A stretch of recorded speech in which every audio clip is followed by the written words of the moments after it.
Hey everyone!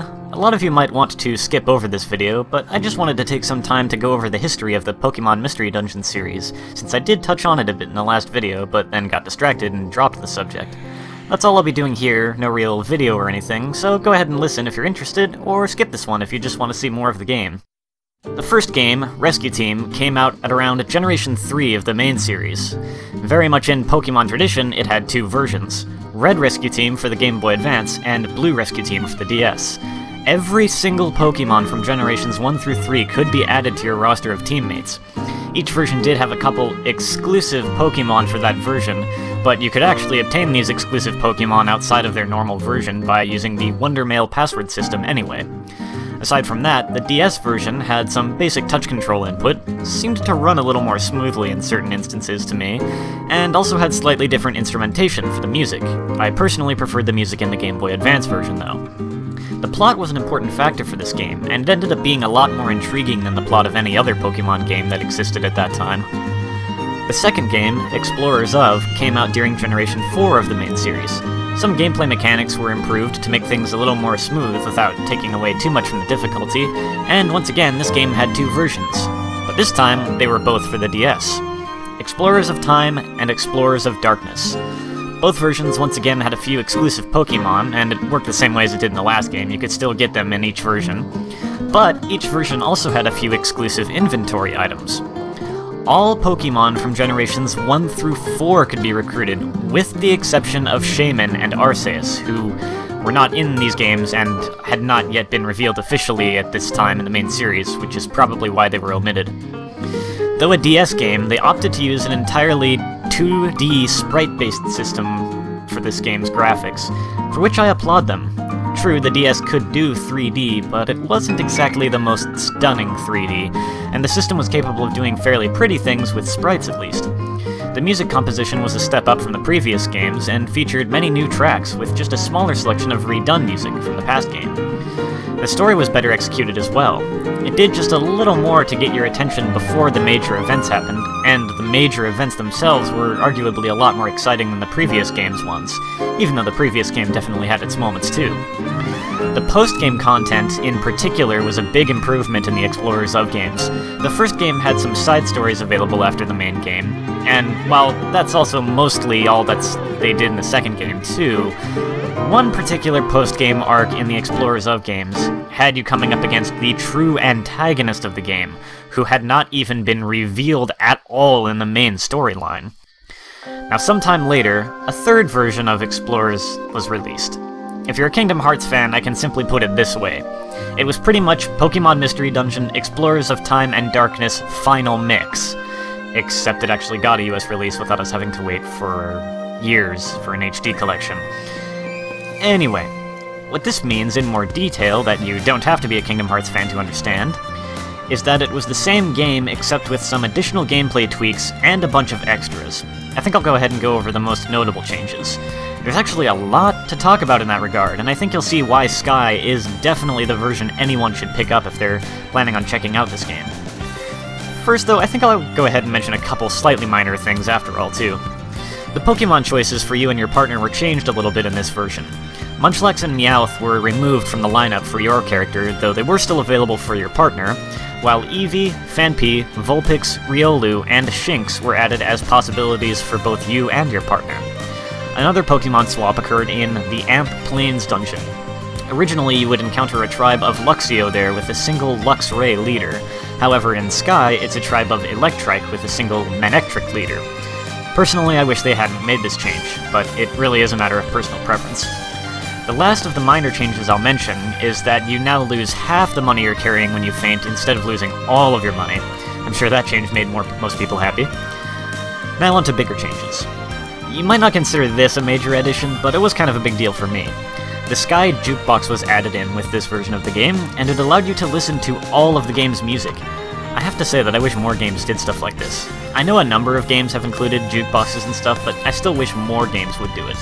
Another addition was a type of item known as lookalike items, which generally look the same and have a very similar name to another item, but if you look at the item info, they clearly do something different.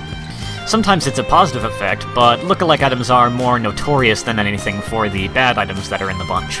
For instance, the Oren Berry instead of the Oran Berry, which hurts you instead of healing you. Or the Reviser Seed instead of the Reviver Seed, which actually does trigger automatic revival for your fainted Pokemon, but then immediately has them faint again anyway because it's the wrong seed. Kind of evil. I honestly like these items. I mean, it keeps you on your toes and makes you pay closer attention to what you're picking up, and it's also just a pretty amusing case of trolling creators. But moving on, the function of the guild Pokemon Croagunk was completely revamped. There are special items in these games you can obtain which power up certain species or type of Pokemon by simply carrying the item with you in your inventory. Originally, Croagunk would let you trade one such item in for a different item, but you didn't know what item you were going to get back. It was completely random. In Explorers of Sky, he carries a set of these types of items, and what he's carrying changes each in-game day. You can trade a certain number of your own such items to choose one of the ones he's got. The number you need to trade depends on the strength and rarity of the item you're getting back. So basically, they eliminated some of the randomness to make the trading system more fair and much less annoying. Another totally new thing to Sky is that when wandering through dungeons, you now may randomly stumble onto a hidden staircase. These will either take you to the secret bazaar or a treasure room. The treasure room is full of treasure boxes you can drive back to town to get opened, and the secret bazaar is a room with a few Pokemon that will do very helpful things for you for a very small fee. Like about 100 Poke, which is almost nothing. You can get all your HP, PP, and hunger refilled for all your party members in one shot. You can buy grab bags with random items inside. You can get your sticky and unusable items cleaned up and usable again, or you can escape from the dungeon without using an escape orb. Both types of special rooms will deposit you onto the next floor. A new addition outside of dungeons is the cafe run by Spinda. When it opens up, you can go there as another place to pick up a job or mission, recycle items you don't want in order to choose items you do want, as well as be entered into prize drawings. And finally, you can get your IQ boosting gummies turned into drinks that will boost other stats in addition to your IQ. You may even be given access to new dungeons randomly when you get enough drinks. Speaking of new dungeons, this game does have dungeons that weren't in Explorers of Time and Darkness.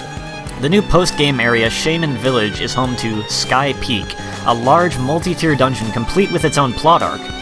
A new item called the Sky Gift can be found in this dungeon, which you can send out to some of the story Pokemon of your choice for a thank you letter with some items in return.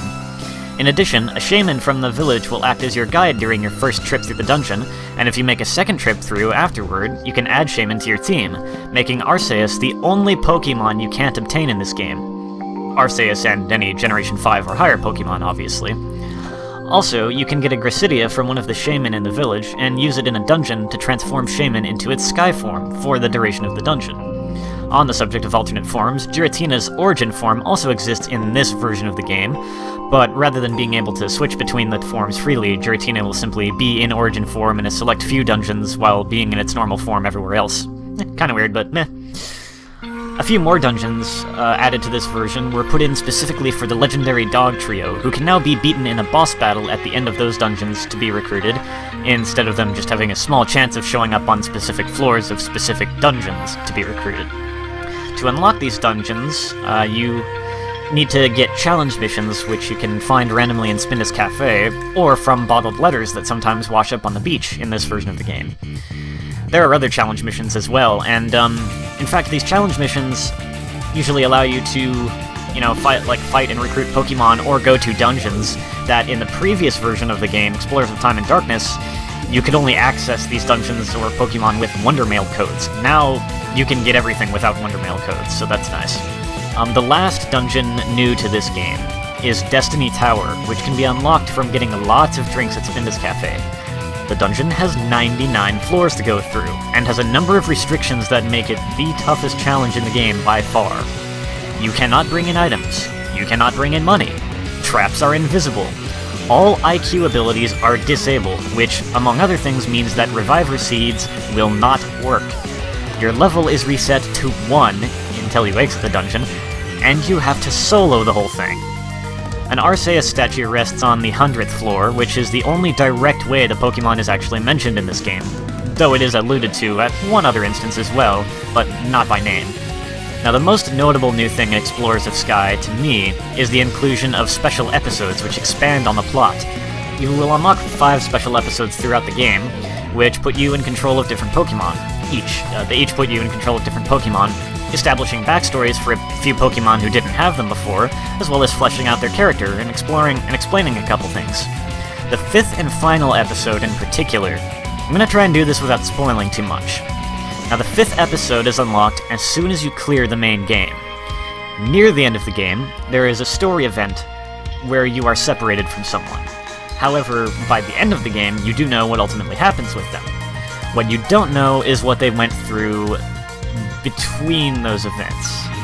Like, you don't know what they went through after you got separated from them and before the point that, well, you know, yeah. So, the 5th episode shows you what that character went through. And it's really something, actually. If you go out and try this game yourself, I have a suggestion, in fact, for you. If you get invested in the plot, it is hard to resist the urge to do Special Episode 5 right away as soon as you unlock it, trust me. But resist that urge. Resist it. Remember how I mentioned earlier that you don't come up against the real antagonist until post-game, after the main story seemed to be resolved? Well, even as important as that whole little story arc is, it doesn't have the same kind of fanfare to its conclusion. No credit sequence or anything like that, for instance. Special Episode 5, on the other hand, makes a fantastic final epilogue for the game. So if you haven't played Explorers of Sky yourself and you decide to try it out, I highly recommend that after you clear the main game, you do everything you really want to do with the post-game, and then once you think you're pretty much done and ready to just kind of finish it up, only then should you go and do Special Episode 5 and end off the game that way. I think that's a great note to leave off on. Now that pretty much covers the history of the Pokemon Mystery Dungeon series in the US. A 3rd game did come out exclusively in Japan, which I was kind of upset about for a while. Here's all the info I could dig up on it. It was released for WiiWare, and there were 3 versions titled Keep Going, Blazing Adventure Squad, Let's Go, Stormy Adventure Squad, and Go For It, Light Adventure Squad. Each version focused largely on a certain Pokemon type, and had a lot of version-exclusive Pokemon, as well as different dungeons in each version, though all 3 versions combined would be about equal to the number of dungeons in previous games, so it's kinda like 3 different versions of a game. If you put them all together, you get one actual full game. But anyway, there was some new mechanic that involved your Pokemon hopping on top of each other to move as one unit and all attack simultaneously, and Pokemon could now actually evolve in dungeons instead of at a specific place set up for evolution like in the past 2 games. Arceus was actually in this game. A little disappointingly to me, the Pokemon all had the same graphics as in My Pokemon Ranch, and very disappointingly, the plot was not given a major focus in these games at all. I mean, from what I've seen about it, here's basically a full summary of these games' plot. Oh no, Shuckle went into that dungeon some time ago and hasn't come back. Hi there. Oh, it's you guys. You're seasoned adventurers. You should have no problem saving Shuckle. Will you do it? Sure. One rescue later. Thanks for saving me. I went in there looking for tasty treats. Don't be such a glutton, Shuckle. By the way, adventurers, our town bulletin board is covered with requests for assistance. Won't you stick around and help out these Pokemon? Sure. Many jobs later. Hello there. I heard there's this dungeon with fantastic chocolate. Really? I'll go check it out. One dungeon later. Ooh, chocolate. Wasn't Shuckle looking for tasty treats before, though? Here, Shuckle, you can have this chocolate. Ooh, thank you very much. Wait, chocolate? Did he say chocolate? I want that chocolate. No, I want that chocolate. No, it's mine! I hate you! I hate you! Arrgh! Arrgh! Well, great, now everyone hates each other. Is there any way we can fix this? There should be an item in this one dungeon. Okay, one dungeon later. Look, everyone! Cookies! Ooh, cookies! I want! No, I want! Hey, I want cookies too! Wait, we all want the cookies, don't we? Yeah. Let's share. Okay. Yay! Really, they all wanted to apologize, but they didn't know how, so the cookies spurred them on, you see? Right. Well, it's great that everyone's happy again. The end. No, really, that's it. I don't know about you, but now I don't feel as bad that this one didn't make it overseas. And now finally, we've got this new game for the 3DS that I'm Let's Playing. They're using 3D in this one, but they're not using the dang ranch graphics, and I actually like it. I can't speak for how good the overall story is yet, since I've only just started, but I can say that I think it's off to a strong start already. You might see what I mean about that during videos 3 and 4 of the next arc. But anyway, thanks a lot for listening to this whole thing. I hope you found this little history lesson interesting, and I'll see you next time in Pokemon Mystery Dungeon Gates to Infinity Episode 3, Broken Dreams. Take care.